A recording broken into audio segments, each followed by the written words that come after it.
नमस्कार साथियों, आप सभी का फिर से स्वागत है मेरे चैनल राधे हिंदी एकेडमी पर। तो आज के इस वीडियो लेक्चर में हम बात करेंगे कि जो हमारी यूजीसी नेट के सिलेबस हिंदी साहित्य में यूनिट 7 हिंदी कहानी की श्रृंखला चल रही थी। तो आज हम इसी कहानी की श्रृंखला में आज हमारी अगली कहानी है, वो है कोसी का घटवार। ठीक है दोस्तों, तो आज हम इस कहानी का इस वीडियो लेक्चर में मूल पाठ का अध्ययन करेंगे। तो चलिए हम चलते हैं अपनी कहानी पर।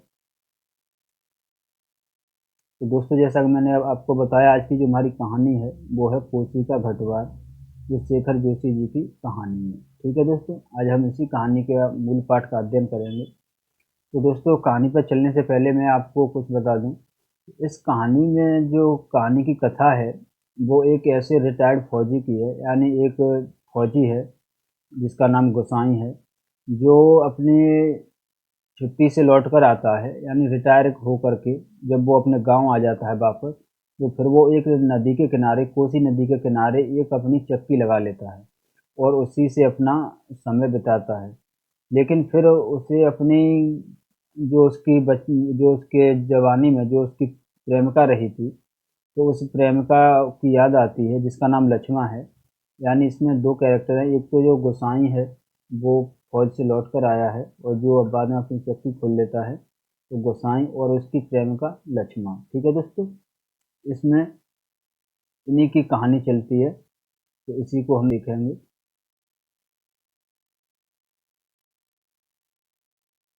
लक्ष्मण तो इसी की कहानी है, और वो अपनी जो इस कहानी में हमें एक फ्लैशबैक देखने को मिलेगा कि वो अपने जो अपनी पिछली घटना है उनको सोचते हुए शेखर जोशी जी ने ये कहानी लिखी है। तो आगे हम देखते हैं कहानी में कि अभी खप्पर में एक चौथाई से भी अधिक गेहूं शेष था। खप्पर में हाथ डालकर उसने व्यर्थ ही उल्टा पलटा और चक्की के पाटों के व्रत में फैले हुए आटे को झाड़कर एक ढेर बना दिया। यानी जो गोसाई है वो अपनी चक्की चल रही है उसकी, और वो उसमें अपना आटा पीस रहा है। फिर बाहर आते आते उसने फिर एक बार और खप्पर में झांक कर देखा, जैसे यह जानने के लिए कि इतनी देर में कितनी पिसाई हो चुकी है, परंतु अंदर की मिकदार में कोई विशेष अंतर नहीं आया था। खस खस की ध्वनि, यानी दोस्तों ये ध्वनि भी दोस्तों ध्यान रखना, जो भी इम्पोर्टेंट होगा मैं आपको बताता चलूंगा कि खस खस की ध्वनि के साथ अत्यंत अत्यंत धीमी गति से ऊपर का पार्ट चल रहा था। घट का प्रवेश द्वार बहुत कम ऊंचा था। खूब नीचे तक झुककर वह बाहर निकला। सर के बालों और बाहों पर आटे की एक हल्की सफेद परत बैठ गई थी।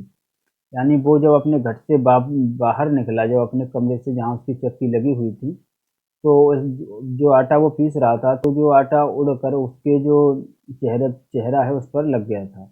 नेक्स्ट देखना।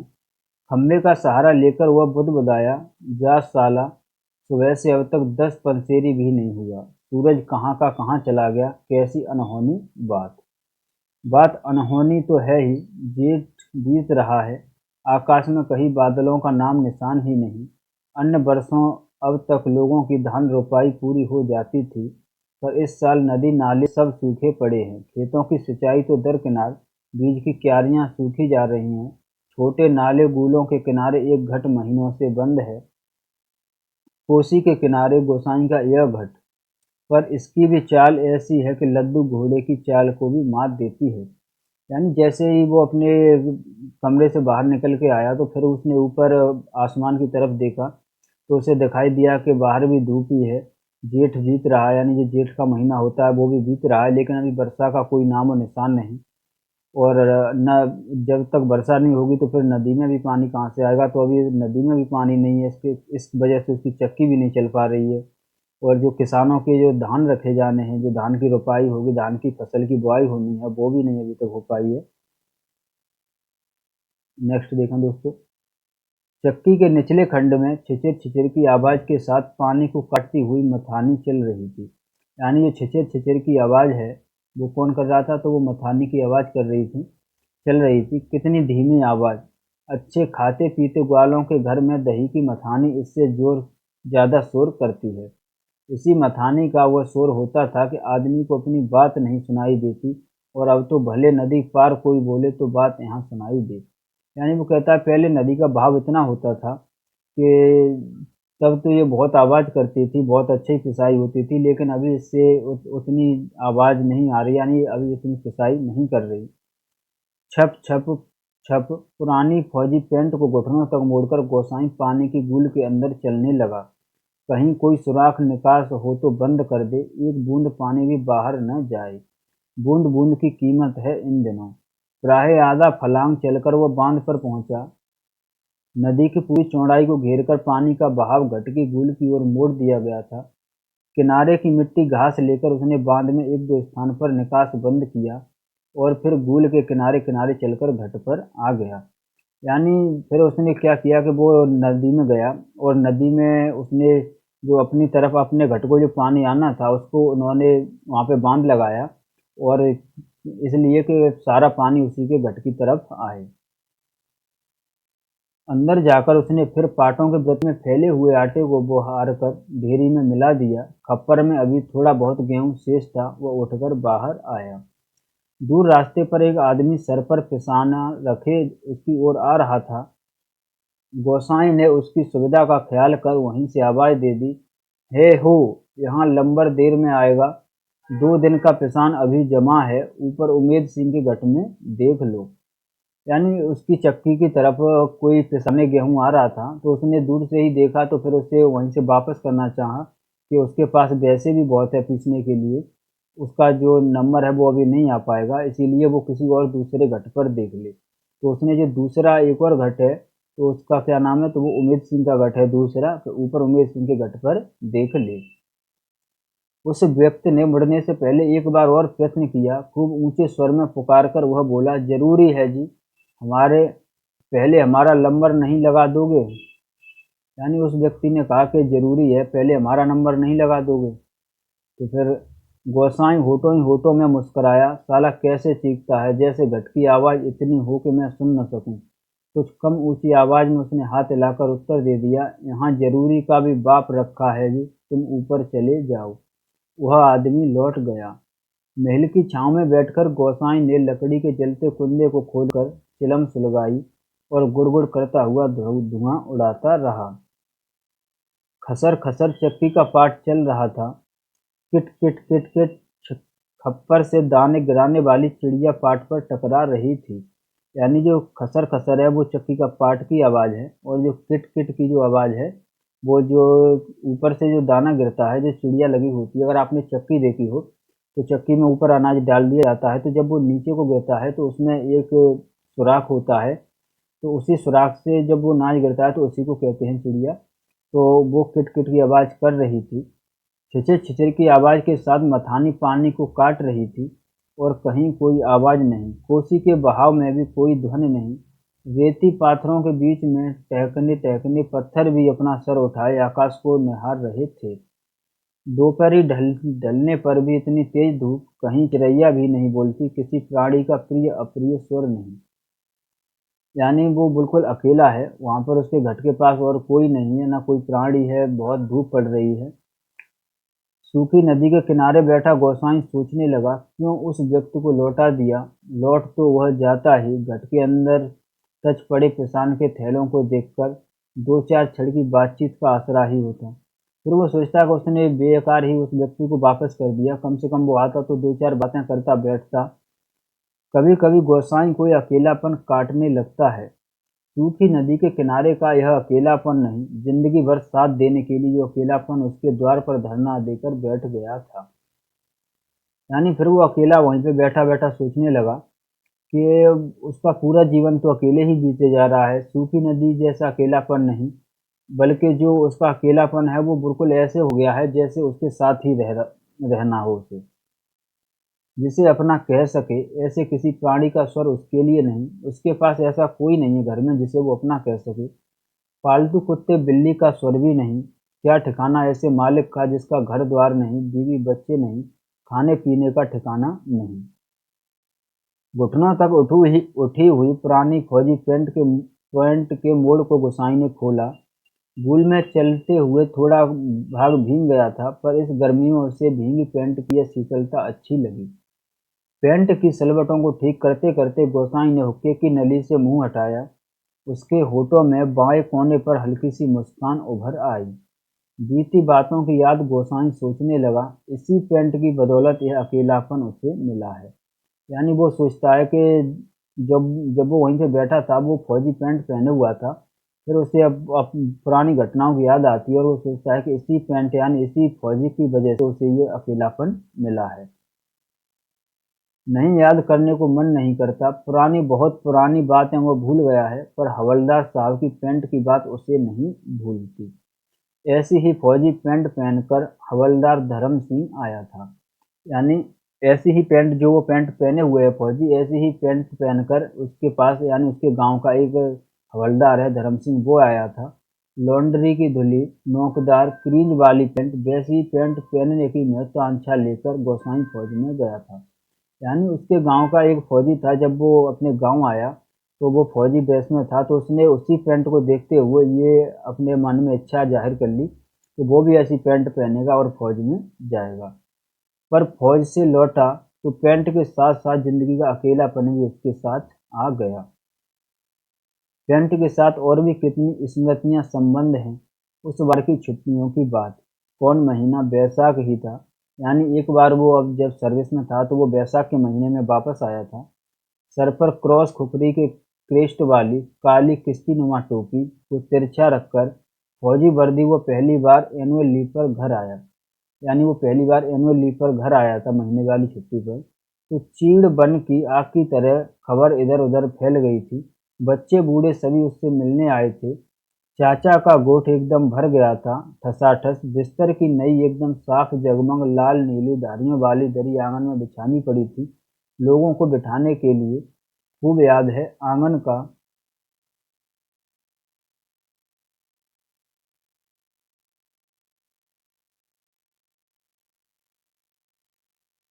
का गोबर दरी में लग गया था। बच्चे बूढ़े सभी आए थे। सिर्फ चना गुड़ या हल्द्वानी के तंबाकू का लोभ ही नहीं था, कल के शर्मीले गोसाई को इस नए रूप में देखने का कौतूहल भी था। पर गोसाई की आंखें उस भीड़ में जिसे खोज रही थी वह वहां नहीं था। यानी जब गोसाई अपने पहली बार सर्विस से जब पहली बार छुट्टी में गया तो जो उसके गांव भर के लोग थे वो उसे देखने आए, मिलने आए उससे। पर गोसाई जिसे देखना चाह रहा था वह उस भीड़ में नहीं था। नाला पार के अपने पास गांव से भैंस के कटैया को खोजने के बहाने दूसरे दिन लक्ष्मा आई थी। यानी उसके गांव के पास ही जो नाला पार यानी नाले के पार दूसरा गांव था, तो उसी की थी उसकी जो लक्ष्मा है उसकी प्रेमिका, तो वो वहीं की थी दूसरे गांव की। तो वो अपने भैंस के बच्चे को ढूंढती हुई आई थी। पर गोसाई उस दिन उससे मिल न सका। गांव के छोकरे ही गोसाई की जान को बवाल हो गए थे। बुड्ढे नरसिंह प्रधान उन दिनों ठीक ही कहते थे, आजकल गोसाई को देखकर सोवनिया का लड़का भी अपनी फटी घेर की टोपी को तिरछी पहनने लग गया है। यानी एक गांव के बड़े बूढ़े रहे होंगे, वो कहते हैं किसी लड़के को देखकर कि वो जो सोवनिया का लड़का है वो अभी गोसाई को देखकर एक टोपी पहनने लगा है, तिरछी टोपी पहनने लगा है। दिन रात बिल्ली के बच्चों की तरह छोकरे उसके पीछे लगे रहते हैं, सिगरेट बीड़ी या गपशप के लोगों में। यानी दिन भर जो गांव के लड़के हैं वो उसके पीछे ही लगे रहते हैं, किसी को सिगरेट बीड़ी या कोई बातचीत करने के लोग से ही। एक दिन बड़ी मुश्किल से मौका मिला था उसे। लक्ष्मा का पात पतेल के लिए जंगल जाते देखकर वो छोकरों से कांकड़ के शिकार का बहाना बनाकर अकेले जंगल को चल दिया। यानी लक्ष्मा को उसने एक बार ऐसा मौका मिला कि लक्ष्मा अपने भैंसों या उनके लिए जब घास पात लेने के लिए, जो चारा है भैंसों का वो लेने के लिए जंगल की तरफ जा रही थी, तो उसे ये मौका मिला तो कि वो उससे बात कर सकता है, तो वो भी चला गया। गांव की सीमा से बहुत दूर काफल के पेड़ के नीचे गोसाई के घुटने पर सर रखकर लेटी लेटी लक्ष्मा काफल खा रही थी। पके गदराए गहरे लाल लाल काफल। खेल खेल में काफलों की छीना चपटी करते गोसाई ने लक्ष्मा की मुट्ठी खींच दी थी। तब तब काफलों का गाढ़ा लाल रस उसकी पैंट पर गिर गया था। लक्ष्मा ने कहा था, इसे यहीं रख जाना, मेरी पूरी बाह की कुर्ती इसमें निकल आएगी। यानी जो वो पैंट पहने हुआ था, तो लक्ष्मण ने कहा कि इसको यहीं रख जाना, इसमें से मैं अपनी कुर्ती बनवा लूंगी। वह खिलखिलाकर अपनी बात पर स्वयं ही हंस दी थी। पुरानी बात क्या था गोसाई ने याद नहीं पड़ता। तेरे लिए मखमल की कुर्ती ला दूंगा मेरी सुबह, या कुछ ऐसा ही। यानी तब जब गोसाई ने तब उससे कहा था कि मैं तेरे लिए एक मखमल की कुर्ती ला दूंगा। पर लक्ष्मण को मखमल की कुर्ती किसने पहनाई होगी? फिर वो सोचता है कि लक्ष्मण को मखमल की कुर्ती किसने पहनाई होगी? पहाड़ी पार के रमुआ ने, जो तुरी निसार लेकर उसको ब्याहने आया था। यानी जो उसकी प्रेमिका है लक्ष्मण, उसकी शादी किससे हुई है? तो पहाड़ी पार के रमुआ से, यानी राम सिंह एक और हवलदार है, उससे हुई थी। जिसके आगे पीछे भाई बहन नहीं, माँ बाप नहीं, परदेश में बंदूक की नोक पर जान रखने वाले को छोकरी कैसे दे दें हम? लक्ष्मण के बाप ने कहा था। यानी जब गोसाई ने लक्ष्मण से अपने रिश्ते की बात की थी, तो लक्ष्मण के पिता ने बोला कि जिसके आगे पीछे कोई नहीं है, जिसके माई बाप नहीं, परदेश में बंदूक की नोक की जान पर रखने वाले को हम छोकरी कैसे दे दें, यानी उससे शादी कैसे कर दें? उसका मन जानने के लिए गोसाई ने टेढ़े तिरछे बात चलाई थी। उसी साल मंगसिर की एक ठंडी उदास शाम को गोसाई की यूनिट के सिपाही किशन सिंह ने क्वार्टर मास्टर स्टोर के सामने खड़े खड़े उससे कहा था, हमारे गांव के राम सिंह ने जिद की, तभी छुट्टियां बढ़ानी पड़ी। 10 साल लस इस साल उसकी शादी थी, खूब अच्छी औरत मिली है यार। यानी जो लक्ष्मण की शादी की उसे खबर कैसे मिली? तो उसी की यूनिट का एक सिपाही था जिसका नाम किशन सिंह था, तो उसी के द्वारा उसे ये पता चला था कि लक्ष्मण की शादी राम सिंह से होने वाली है।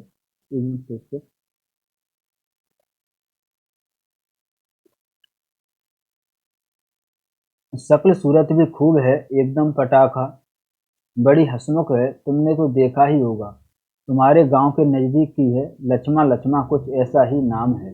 यानी वो सिपाही कहता है कि बहुत ही खूबसूरत है, और तुमने तो शायद देखा होगा, आपके गांव के ही पास की है, शायद उसका नाम लक्ष्मा लक्ष्मा है। गोसाई को याद नहीं पड़ता कौन सा बहाना बनाकर वह किशन सिंह के पास से चला आया था। रम डे थे उस दिन, हमेशा आधा पैक लेने वाले गोसाई उस दिन पेशी करवाई थी, मलेरिया प्रिकॉशन न करने के अपराध में। सोचते सोचते गोसाई बुदबुदाया, साला एडजुटेंट। गोसाई सोचने लगा, उस साल छुट्टियों में घर से विदा होने से एक दिन पहले वह मौका निकालकर लक्ष्मण से मिला था। यानी फिर उसे ध्यान आता है कि उन दिनों जब वो छुट्टियों में आया था तब वो लक्ष्मण से एक बार मिला था। गंगनाथ जी की कसम, जैसा तुम कहोगे वैसा ही करूंगी, आंखों में आंसू भरकर लक्ष्मण ने कहा था। यानी तब जब वो मिले थे तब लक्ष्मण, और जब उनकी बातचीत हुई तो लक्ष्मण कहती है कि गंगनाथ जी की कसम, जैसा तुम कहोगे वैसा ही करूंगी। बरसों से वह सोचता आया है कभी लक्ष्मण से भेंट होगी तो वो अवश्य कहेगा कि वो गंगनाथ का जागर लगाकर प्रायश्चित जरूर कर दे। देवी देवताओं की झूठी कस्में खाकर उन्हें नाराज करने से क्या लाभ? जिस पर भी गंगनाथ का कोप हुआ वो कभी फल फूल नहीं पाया। यानी अब वो सोचता है कि कभी अगर लक्ष्मण से मिलन हो तो वो उससे बोल दे कि जो उसने गंगनाथ जी की कसम खाई थी वह उसका प्रायश्चित कर दे, क्योंकि झूठी देवी देवताओं की कसम खाना सही नहीं। लक्ष्मण से कब भेंट होगी यह वह नहीं जानता। लड़कपन से संगी साथी नौकरी चाकरी के लिए मैदानों में चले गए हैं। गांव की ओर जाने का उसका मन नहीं होता। लक्ष्मण के बारे में किसी से पूछना उसे अच्छा नहीं लगता। यानी अब वो घर पर रहता है, अब वो गांव भी नहीं जाता, और जो संगी साथी हैं वो कहीं नौकरी पर हैं, कभी अपने कामकाज में हैं, तो उसका गांव जाने का मन नहीं करता। अब वो सोचता है कि लक्ष्मण के बारे में कैसा पता चले। जितने दिन नौकरी रही वह पलटकर अपने गांव नहीं आया। एक स्टेशन से दूसरे स्टेशन का वॉलंटियर ट्रांसफर लेने वाले की लिस्ट में नायक गोसाई सिंह का नाम ऊपर आता रहा, लगातार 15 साल तक। यानी 15 साल तक उसने कभी छुट्टी ही नहीं ली कि उसे कहीं जाना है। पिछले बैसाख ही वह गांव लौटा, 15 साल बाद रिजर्व में आने पर। यानी पिछले 15 साल बाद जब वो गांव लौटा बैसाख में, काले बालों को लेकर गया था, खिचड़ी बाल लेकर लौटा। लक्ष्मण का हट उसे अकेला बना गया। यानी वो 15 साल बाद जब लौटा तो जब वो जवानी में गया था, अब वो बुढ़ापे में आया है। यानी पहले उसके काले बाल थे, अब वो बिल्कुल खिचड़ी यानी सफ़ेद बाल हो गए हैं। आज इस अकेलेपन में कोई होता जिसे गोसाई अपनी जिंदगी की किताब पढ़कर सुनाता। शब्द शब्द, अक्षर अक्षर, कितना देखा, कितना सुना और कितना अनुभव किया है उसने। पर नदी किनारे यह तपती रेत, पनचक्की की खटपटर और महल की छाया में ठंडी चिलम का निष्प्रयोजन गुड़गुड़ाता गोसाई। और चारों ओर अन्य कोई नहीं, एकदम निर्जन, निस्तब्ध, सुनसान। एकाएक गोसाई का ध्यान टूटा। यानी फिर उसने एकाएक फिर उसने ध्यान किया। सामने पहाड़ी के बीच की पगडंडी से सर पर बोझा लिए एक नारी आकृति उसकी ओर चली आ रही थी। गोसाई ने सोचा वहीं से आवाज देकर उसे लौटा दे। कोसी ने चिकने काई लगे पत्थरों पर कठिनाई से चलकर उसे वहां तक आकर केवल निराश लौट जाने को क्यों बाध्य करे। दूर से चिल्ला चिल्लाकर पिसाना स्वीकार करवाने की लोगों की आदत से वह तंग आ चुका था। इस कारण आवाज देने को उसका मन नहीं हुआ। वो आकृति अब तक पगडंडी छोड़कर नदी के मार्ग में आ चुकी थी। यानी जब उसका ध्यान टूटा तो उसने पहाड़ियों में देखा कि पहाड़ी के रास्ते से एक नारी मतलब एक औरत आकृति उसको उसके पास आटा पिसाने के लिए आ रही थी, अनाज पिसाने के लिए आ रही थी। तो फिर उसका मन हुआ कि वो उसे वहीं से वापस कर दे, क्योंकि उसके पास इतना पहले से ही पीसने को है। लेकिन फिर उसने सोचा कि लोग मानते तो है नहीं, फिर उसे आ जाने ही दे। चक्की की बदलती आवाज को पहचान कर गोसाई घट के अंदर चला गया। खप्पर का अनाज समाप्त हो चुका था। खप्पर में एक कम अन्न वाले थैले को उलटकर उसने अन्न का निकास रोकने के लिए काठ की चिड़ियों को उल्टा कर दिया। किट किट का स्वर बंद हो गया। वह जल्दी जल्दी आटे को थैले में भरने लगा। घट के अंदर मथाने की छिचिर छिचिर की आवाज भी अपेक्षाकृत कम सुनाई दे रही थी। केवल चक्की ऊपर वाले पाट की घिसटती हुई घरघराहट का हल्का धीमा संगीत चल रहा था। तभी गोसाई ने सुना अपनी पीठ के पीछे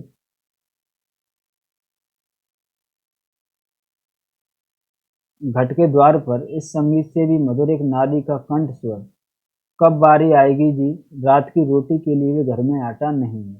यानी तभी वो जो नारी थी वो उसके बिल्कुल पास आ गई उसके घट में।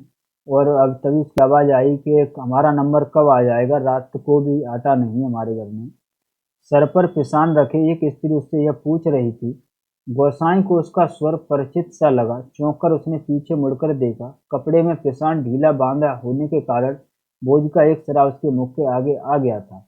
यानी जैसे ही उसने ये स्वर सुना तो उसे ये परिचित लगा ये स्वर, तो उसने पीछे मुड़कर देखा तो जो वो सर पे अनाज रखी हुई थी तो वो ढीला बंधा हुआ था, जिस कारण वो उसके चेहरे पर आ गया था, जिस कारण उसका आधा मुख ढका था। गोसाई उसे ठीक से नहीं देख पाया, लेकिन तब भी उसका मन जैसे आशंकित हो उठा। अपनी शंका का समाधान करने के लिए वह बाहर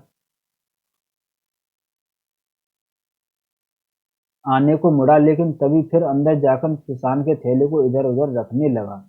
काठ की चिड़ियां किटकिट बोल रही थीं और उसी गत के साथ गोसाई को अपने हृदय की धड़कन का आभास हो रहा था। घर के छोटे कमरे में चारों ओर पिसे हुए अन्न का चूड़ फैल रहा था, जो अब तक गोसाई के पूरे शरीर पर छा गया था। इस कृत्रिम सफेदी के कारण वह वृद्ध सा दिखाई दे रहा था। स्त्री ने उसे पहचान नहीं पाया, लेकिन जब स्त्री ने उसको देखा तो उसके ऊपर जो आटा लगा हुआ था, यानी आटे की जो सफेदी के कारण उसके चेहरे पर जो लगी हुई थी, उसके कारण वो ऐसा लग रहा था जैसे कोई बूढ़ा हो। तो स्त्री ने उसे पहचान नहीं पाया। उसने दोबारा बेही शब्द दोहराए। वह अब भी तेज धूप में बोझा सर पर रखे हुए गोसाई का उत्तर पाने को आतुर थी। शायद नकारात्मक उत्तर मिलने पर वह उल्टे पांव लौटकर किसी अन्य चक्की का सहारा लेती। दूसरी बार के प्रश्न को गोसाई न टाल पाया, उत्तर देना ही पड़ा। यहाँ पहले ही टीला लगा है, देर तो होगी ही, उसने दबे दबे स्वर में यह कह दिया। स्त्री ने किसी प्रकार की अनुनय विनय नहीं की। शाम के आटे का प्रबंध करने के लिए वो दूसरी चक्की का सहारा लेने लौट पड़ी। गोसाई झुककर घर से बाहर निकला। मुड़ते समय स्त्री की एक झलक देखकर उसका संदेह विश्वास में बदल गया। यानी जैसे ही उस वो स्त्री जाने लगी तो वो अपने घर से निकलकर बाहर आया तो उसने देखा, तो फिर उसका जो संदेह था वो विश्वास में बदल गया। यानी उसने उसे पहचान लिया। हताश सा वह कुछ क्षणों तक उससे जाते हुए देखता रहा और फिर अपने हाथों तथा सिर पर गिरे हुए आटे को झाड़कर एक दो कदम आगे बढ़ा। उसके अंदर की किसी अज्ञात शक्ति ने जैसे उसे वापस जाती हुई स्त्री को बुलाने को बाध्य कर दिया।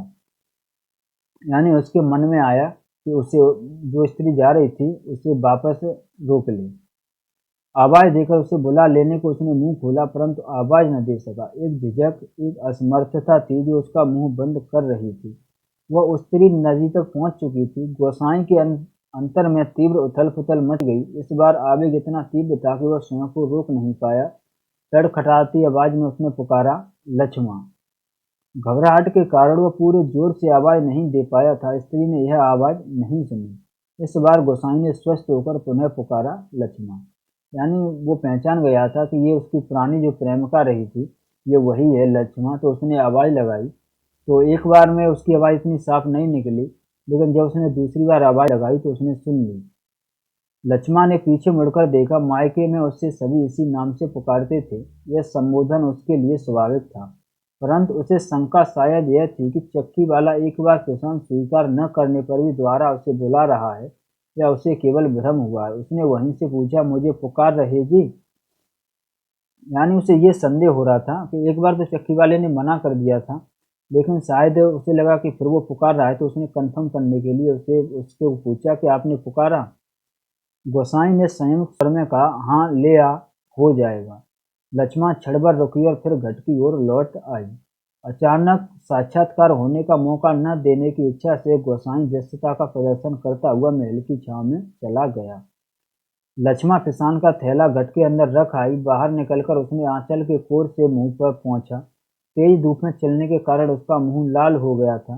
किसी पेड़ की छाया में विश्राम करने की इच्छा से उसने इधर उधर देखा। महल के पेड़ की छाया में घट की ओर पीठ किए गोसाई बैठा हुआ था। निकट स्थान में दाड़िम के एक पेड़ की छांव को छोड़कर अन्य कोई बैठने लायक स्थान नहीं था। वह उसी की ओर चलने लगी, यानी जहाँ गोसाई बैठा हुआ था। तो फिर उसने अपना आटा, जो अपना अनाज लेकर आई थी, वो उसने उसके घट में रख दिया और वापस आकर एक पेड़ की छाया में बैठने को हुई। लेकिन ऐसा दाड़िम का ही पेड़ था जिसकी छांव में बैठा जा सकता था, तो वह उसी की तरफ जाने लगी। गोसाई की उदारता के कारण दृढ़ी सी होकर ही जैसे उसने निकट आते आते कहा, तुम्हारे बाल बच्चे जीते रहें गटवार जी, बड़ा उपकार का काम कर दिया तुमने। ऊपर के घट में अभी जाने कितनी देर में लंबर आता। यानी फिर वो उनका धन्यवाद करते हुए कहती है कि आपके बाल बच्चे सलामत रहें, आपने अच्छा किया, ये मेरे को उपकार कर दिया। ऊपर वाले घट है, उस पर भी पता नहीं कब हमारा नंबर आता। अजाज संतति के प्रति दिए गए आशीर्वचनों को गोसाई ने मन ही मन विनोद के रूप में ग्रहण किया। एक मिनट दोस्तों, ग्रहण किया जैसे वह भी अन्य 10 आदमियों की तरह लक्ष्मण के लिए एक साधारण व्यक्ति हो। दाड़िम की छाया में पात पतेल झाड़कर बैठते लक्ष्मण ने संकित दृष्टि से गोसाई की ओर देखा, लेकिन फिर लक्ष्मण को भी लगा कि शायद उसे शंका हुई। कोसी की सूखी धार अचानक जल प्लावित होकर बहने लगती तो भी लक्ष्मण को इतना आश्चर्य न होता। यानी अगर कोसी नदी की, जो जिसमें बिल्कुल पानी नहीं था, एकदम से उसमें अगर पानी आ जाता फिर भी उसे इतना आश्चर्य नहीं होता। पर जितना अपने स्थान से केवल 4 कदम की दूरी पर गोसाई को इस रूप में देखने पर हुआ। विस्मय से आंखें फाड़कर उसे देखे जा रही थी, जैसे अब भी उसे विश्वास न हो रहा हो कि जो व्यक्ति उसके सम्मुख बैठा है वह उसका पूर्व परिचित गोसाई ही है। तुम जाने लक्ष्मण क्या कहना चाहती थी, शेष शब्द उसके कंठ में ही रह गए। यानी तभी लक्ष्मण ने जब उसे पहचान लिया तो उसने एकदम से कहा, तुम? तो हाँ, पिछले साल पलटन से लौट आया था, वक्त काटने के लिए घट लगवा लिया। गोसाई ने ही पूछा, बाल बच्चे ठीक हैं? आंखें जमीन पर टिकाए गर्दन हिलाकर संकेत से ही उसने बच्चों की कुशलता की सूचना दे दी। जमीन पर गिरे एक दाड़म के फूल को हाथों में लेकर लक्ष्मण उसकी पंखुड़ियों को एक एक कर निर्देश तोड़ने लगी और गोसाई पतली सींक लेकर आपको कुरेदता रहा। बातों का क्रम बनाए रखने के लिए गोसाई ने पूछा, तू अभी और कितने दिन मायके ठहरने वाली है? यानी गोसाई ने फिर बातों को क्रम चलाने के लिए फिर से ऐसे ही पूछ लिया कि तुम अभी मायके में कितने दिन रहने वाली हो। अब लक्ष्मण के लिए अपने को रोकना असंभव हो गया। टप टप टप वह सर नीचा किए आंसू गिराने लगी। सिसकियों के साथ साथ उसके उठते गिरते कंधों को सुनाई। गोसाई देखता रहा। उसे यह नहीं सूझ रहा था कि वह किन शब्दों में अपनी सहानुभूति प्रकट करे। इतनी देर बाद सहसा गोसाई का ध्यान लक्ष्मण के शरीर की ओर गया। उसके गले में चरेऊ सुहाग चिन्ह नहीं था। यानी इतना सब कुछ होने के बाद उसकी गोसाई की नज़र उस पर नहीं गई थी लक्ष्मण पर जैसे ही उसने उसके गले में देखा तो उसको जो सुहाग चिन्ह होता है, यानी जो मंगल सूत्र होता है, वह उसके गले में उसे नहीं दिखा। हतप्रभा गोसाई उसे देखता रहा। अपनी व्यवहारिक अज्ञानता पर उसे बेहद झुंझलाहट हो रही थी। आज अचानक लक्ष्मण से भेंट हो जाने पर वह उन सब बातों को भूल गया जिन्हें वह कहना चाहता था। इन क्षणों में वह केवल मात्र श्रोता बनकर रह जाना चाहता था। गोसाई की सहानुभूतिपूर्ण दृष्टि पाकर लक्ष्मण आंसू पोंछती हुई अपना दुखड़ा रोने लगी। यानी फिर गोसाई की तरफ जैसे उसने देखा कि गोसाई सुनना चाह रहा है, यानी सहानुभूतिपूर्ण उसकी दृष्टि है, तो फिर वो उससे कहने लगी, जिसका भगवान नहीं होता उसका कोई नहीं होता। जेठ जेठानी ने किसी तरह पिंड छुड़ाकर यहाँ माँ की बीमारी में आई थी, वह भी मुझे छोड़कर चली गई। एक अभागा मुझे रोने को रह गया है, उसी के लिए जीना पड़ रहा है, नहीं तो पेट पर पत्थर बांधकर कहीं डूब मरती, जंजाल करता। यानी फिर वो कहती है कि जो मेरे ससुराल में जेठ जेठानी थे, उन्होंने मेरे से पिंड छुड़ा लिया, यानी उन्होंने मुझे वहाँ से निकाल दिया। फिर मैं माँ की बीमारी के साथ यहाँ पे आई, माँ के साथ रहने लगी, फिर वो भी छोड़ के चली गई। अब एक बच्चा है मेरा, उसी के सहारे जी रही हूँ। यहाँ काका काकी के साथ रह रही हो? गोसाई ने पूछा। मुश्किल पड़ने पर कोई किसी का नहीं होता जी। बाबा की जायदाद पर उनकी आंखें लगी हैं, सोचते हैं कहीं मैं हक न जमा लूं। मैंने साफ साफ कह दिया, मुझे किसी का कुछ लेना देना नहीं। जन्मलात का लीसा ढो ढोकर अपनी गुजर कर लूंगी, किसी की आंख का कांटा बनकर नहीं रहूंगी। यानी फिर वो पूछता है कि तुम यहाँ किसके साथ, जो उसके चाचा ताऊ हैं उनके साथ रह रही हो? तो वो कहती है कि जो मुश्किल पड़ने पर कोई साथ नहीं देता, वो सोचते हैं कि मैं अपने पिताजी की जायदाद लेने के लिए यहाँ पे आई हूँ। तो फिर मैंने उनसे बोल दिया है कि मैं ऐसा कुछ नहीं करूँगी, मैं अपना गुजारा ऐसे ही कर लूँगी। गोसाई ने किसी प्रकार की मौखिक संवेदना नहीं प्रकट की, केवल सहानुभूतिपूर्ण दृष्टि से उसे देखता भर रहा। दाड़िम के वृक्ष से पीठ टिका लक्ष्मण घुटने मोड़कर बैठी थी। गोसाई सोचने लगा, 15-16 साल किसी की जिंदगी में अंतर लाने के लिए कम नहीं होते। समय का यह अंतराल लक्ष्मण के चेहरे पर भी एक छाप छोड़ गया था। यानी फिर वो सोचने लगा कि विगत इन 15-16 सालों में कितना परिवर्तन हो गया, किसी की जिंदगी में कितना अंतर आ सकता है। पर उसे लगा उस छाप के नीचे वह आज भी 15 वर्ष पहले की लक्ष्मण देख रहा है। कितनी तेज धूप है इस साल, लक्ष्मण का स्वर उसके कानों में पड़ा, प्रसंग बदलने के लिए ही, जैसे लक्ष्मण ने यह बात जानबूझकर कही हो। और अचानक उसका ध्यान उस ओर चला गया जहां लक्ष्मण बैठी थी। दाड़िम की फैली फैली अधढमकी डालों से छनकर धूप उसके चेहरे पर पड़ रही थी। सूरज की एक पतली किरण न जाने कब से लक्ष्मण के माथे पर गिरी हुई एक लट को सुनहरी रंगीन में डुबो रही थी। गोसाई एकटक उसे देखता रहा। दोपहर तो बीत चुकी होगी, लक्ष्मण ने प्रश्न किया तो गोसाई का ध्यान टूटा। हाँ, अब तो 2 बजने वाले होंगे, उसने कहा। उधर धूप लग रही हो तो इधर आजा छांव में, कहता हुआ गोसाई एक जमाई लेकर अपने स्थान से उठ गया। नहीं, यहीं ठीक है, कहकर लक्ष्मण ने गोसाई की ओर देखा, लेकिन वो अपनी बात कहने के साथ ही दूसरी ओर देखने लग गया था। घट में कुछ देर पहले डाला हुआ पिसान समाप्ति पर था। नंबर पर रखे हुए पिसान की जगह उसने जाकर जल्दी जल्दी लक्ष्मण का अनाज खपर में खाली कर दिया। धीरे धीरे चलकर गोसाई गुल के किनारे तक गया। अपनी अंजलि से भर भर कर उसने पानी पिया और फिर पास ही एक बंजर घट के अंदर जाकर पीतल और एल्युमिनियम के कुछ बर्तन लेकर आग के निकट वापस लौट आया। आसपास की पड़ी हुई सूखी लकड़ियों को बटोरकर उसने आग सुलगाई और एक काले फुटी बटलोई में पानी रखकर जाते जाते लक्ष्मण की ओर मुंह कर कह गया, चाय का टाइम भी हो रहा है, पानी उबल जाए तो पत्ती डाल देना, पुड़िया में पड़ी है। लक्ष्मण ने उत्तर नहीं दिया। वह उसे नदी की ओर जाने वाली पगडंडी पर जाता हुआ देखती रही। सड़क किनारे की दुकान से दूध लेकर लौटते लौटते गोसाई को काफी समय लग गया था। वापस आने पर उसने देखा एक 6-7 वर्ष का बच्चा लक्ष्मण की देह से सटकर बैठा हुआ है। यानी जो लक्ष्मण का बच्चा है उसकी उम्र कितनी है दोस्तों, ये आप ध्यान रखना। तो उसकी उम्र कितनी है, इसमें 6-7 वर्ष है। तो लक्ष्मण का बच्चा भी उसके पास वहां पर आ गया था। बच्चे का परिचय देने की इच्छा से जैसे लक्ष्मण ने कहा, इस छोकरे को घड़ी भर के लिए भी चैन नहीं मिलता, जाने कैसे पूछता खोजता मेरी जान खाने को यहाँ भी पहुँच गया है। गोसाई ने लक्ष्य किया कि बच्चा बार बार उसकी दृष्टि बचाकर माँ से किसी चीज के लिए जिद कर रहा है। एक बार झुंझलाकर लक्ष्मण ने उसे झिड़क दिया, चुप रहे, अभी लौटकर घर जाएंगे, इतनी सी देर में क्या मरा जा रहा है। चाय के पानी में दूध डालकर गोसाई फिर उसी बंजर घट में गया। एक थाली में आटा लेकर वह गुल के किनारे बैठा बैठा उसे गूंथने लगा। महल के पेड़ की ओर आते समय उसने साथ में 2-1 बर्तन और ले लिए। लक्ष्मण ने बटलोई में दूध चीनी डालकर चाय तैयार कर दी थी। एक गिलास, एक एनिमल का मग और एक एल्युमिनियम के मेस्टिन में गोसाई ने चाय डालकर आपस में बांट ली और पत्थर से बने बेढंगे चूल्हे के पास बैठकर रोटियां बनाने का उपक्रम करने लगा। यानी जो चाय बन गई थी तो फिर गोसाई ने चाय अपने बर्तनों में आपस में तीनों लोगों में बांटकर फिर वो रोटी बनाने करने लगा।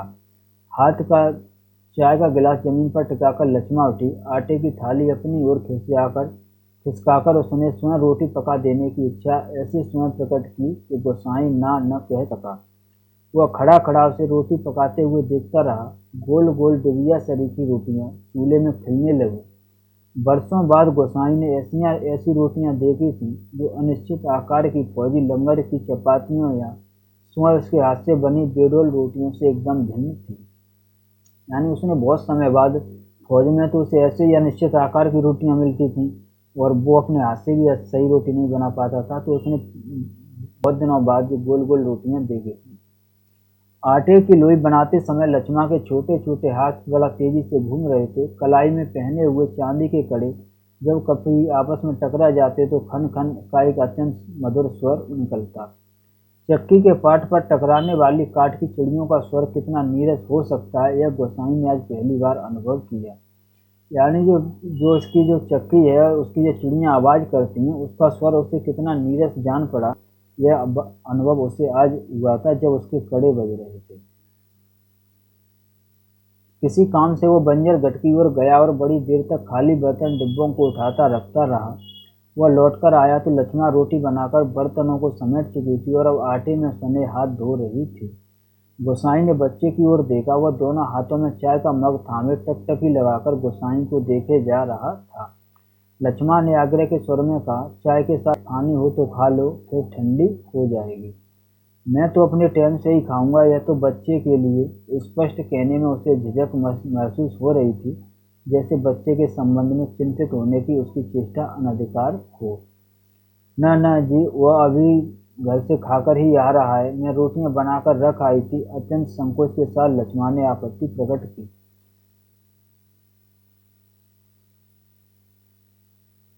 यूं ही कहती है, यहाँ रखी थी रोटियां घर में। बच्चे ने रुआसी आवाज में वास्तविक व्यक्ति की बातें सुन रहा था और रोटियों को देखकर उसका संयम ढीला पड़ गया था।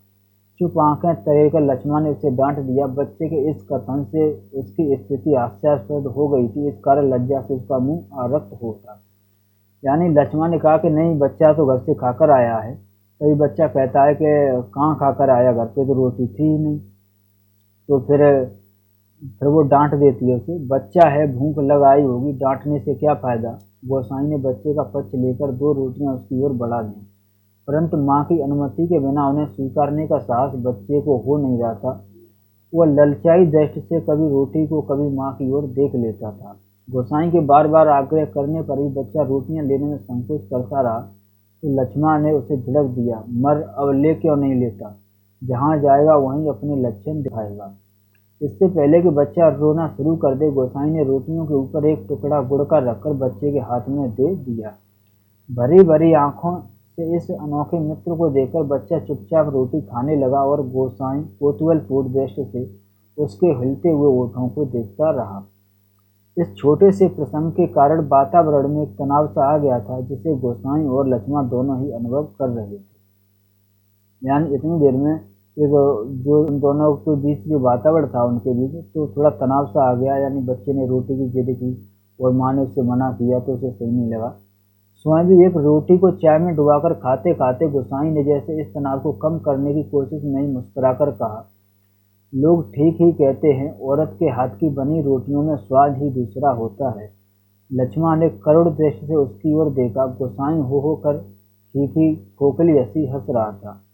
कुछ साग सब्जी होती तो बेचारा एक आध रोटी और खा लेता। गोसाई ने बच्चे की ओर देखकर अपनी व्यवस्था प्रकट की। ऐसे ही खाने पीने वाले की तकदीर लेकर पैदा हुआ होता तो मेरे भाग्य क्यों पड़ता। 2 दिन से घर में तेल नमक नहीं है। आज थोड़े पैसे मिले हैं, आज ले जाऊंगी कुछ सौदा। यानी फिर वो कहती है कि अगर ऐसा ही बच्चा भाग्य वाला होता तो फिर मेरे घर में क्यों पैदा होता।